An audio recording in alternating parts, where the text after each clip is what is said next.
جشن میلاد مصطفیٰ منانے کا فائدہ اپنے تو اپنے بیگانے کو بھی حاصل ہو جایا کرتا ہے۔ سبحان اللہ، اپنے تو اپنے بیگانے کو بھی حاصل ہو جایا کرتا ہے۔ بخاری شریف کی روایت ہے، حضور کے چچا حضرت عباس رضی اللہ تعالی عنہ ابو لہب کے مرنے کے 1 سال بعد انہیں خواب میں دیکھتے ہیں اور اس کا حال پوچھتے ہیں، اے ابو لہب بتا تیرا کیسا حال ہے؟ ابو لہب کہتا ہے حال تو میرا بے حال ہے،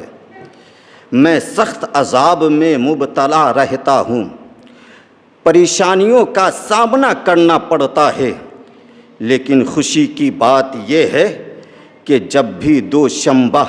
یعنی پیر کا دن آتا ہے، سوموار کا دن آتا ہے تو میرے عذاب میں کمی ہو جایا کرتی ہے،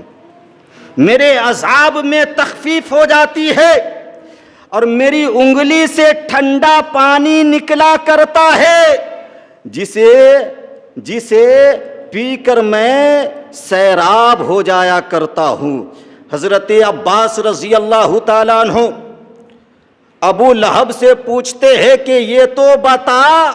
کہ یہ فائدہ تجھے کیسے حاصل ہو رہا ہے، کیونکہ ابو لہب حضور کا بہت بڑا دشمن تھا، بہت بڑا دشمن۔ حضرت عباس کہتے ہیں ابو لہب سے خواب میں کہ یہ بتا کہ تجھے یہ فائدہ کیسے حاصل ہو رہا ہے، تو ابو لہب کہتا ہے کہ سنو، جب میری باندی سویبہ نے مجھے میرے بھتیجے محمد کی ولادت کی خوشخبری سنائی تو اس وقت میں اتنا خوش ہوا کہ اسی خوشی میں اپنی اس باندی سویبہ کو آزاد کر دیا تھا۔ رب کو یہ ادا پسند آ گئی، رب کو یہ ادا بھا گئی، اسی لیے جب بھی دوشنبہ کا دن آتا ہے اسی خوشی منانے کا فائدہ میری قبر میں پہنچا کرتا ہے۔ سبحان اللہ، میری قبر میں فائدہ پہنچا کرتا ہے۔ اس حدیث مقدسہ کے تحت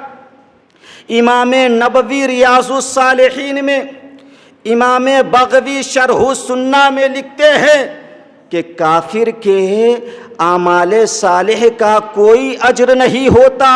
کوئی بدلہ نہیں ہوتا، لیکن یہ خاص کر حضور کے اکرام میں، حضور کی تعظیم میں اللہ کا کرم ہے کہ اگر کوئی بے ایمان بھی حضور کی پیدائش کا جشن مناتا ہے، حضور کی پیدائش کی خوشی مناتا ہے تو اس کا اجر برباد نہیں کیا جاتا ہے۔ سبحان اللہ۔ تو آپ اندازہ لگائے کہ جب ایک بے ایمان کو جشن میلاد مصطفیٰ منانے کا فائدہ پہنچ سکتا ہے تو ایک صاحب ایمان کو جشن میلاد مصطفیٰ منانے کا فائدہ کیوں کر نہیں پہنچ سکتا ہے۔ اس لیے میں دعوے کے ساتھ یہ کہتا ہوں کہ جو صاحب ایمان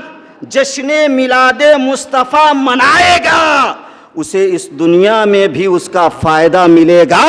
اور مرنے کے بعد بھی اسے اس کا فائدہ ملے گا۔ سبحان اللہ۔ اس لیے